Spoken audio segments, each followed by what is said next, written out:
In order to pay off her father's massive debt, she was forced to make a deal with a nobleman. If she can bear the nobleman's child in 3 days, then after the child is born, she would be paid a considerable sum of money, but only if the whole process is kept secret, and all contact with the child must be severed immediately after the birth. The first day of the appointment arrived, and finally met the nobleman, but it wasn't quite what she expected. Charlie was not arrogant, he was a gentleman, still, and couldn't hide her fear. She hoped that this absurd transaction would soon be over. For the first night, the two of them were numb, and didn't talk much. They just did what they couldn't refuse to do. Early the next morning, Charlie came to Annie. He told her about his pain. It turned out that 3 years ago his wife had fallen off a horse and become a vegetable. Even so, he wanted to be with her for the rest of his life, but as the only son of a nobleman, he had to take over the family business, and his father forced him to produce a successor. That's what forced them to make this deal.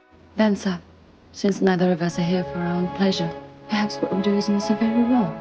From this point on, Annie seemed to have a soft spot for the man in front of her. The next night, Annie's feelings for Charlie changed subtly. Although the relationship was one of employment, but Charlie had touched a soft spot in Annie's heart. Charlie knew in his heart that he couldn't give this woman everything she wanted. Early the next morning, Annie was alone on the beach. Charlie soon followed. This was a welcome relief from Annie's despondency. Charlie suggested that she shout out to the sea to let off steam, but Annie was shy. For a moment, they looked like a couple, but they had to keep their distance, and for one night, they seemed to have forgotten their deal. Their hearts were drawn closer together by their inner feelings, but soon this love was shattered by the cold reality. The 3 days were over. Annie was put on a boat early in the morning. Charlie's heartless departure doused the warmth that had flared up in her heart. 10 months passed quickly. Annie gave birth to a baby girl, but before she could even look at her daughter, she was taken away from her in tears. She told herself it was her destiny. Since this day, she never stopped thinking about her daughter. She decided to look for her daughter.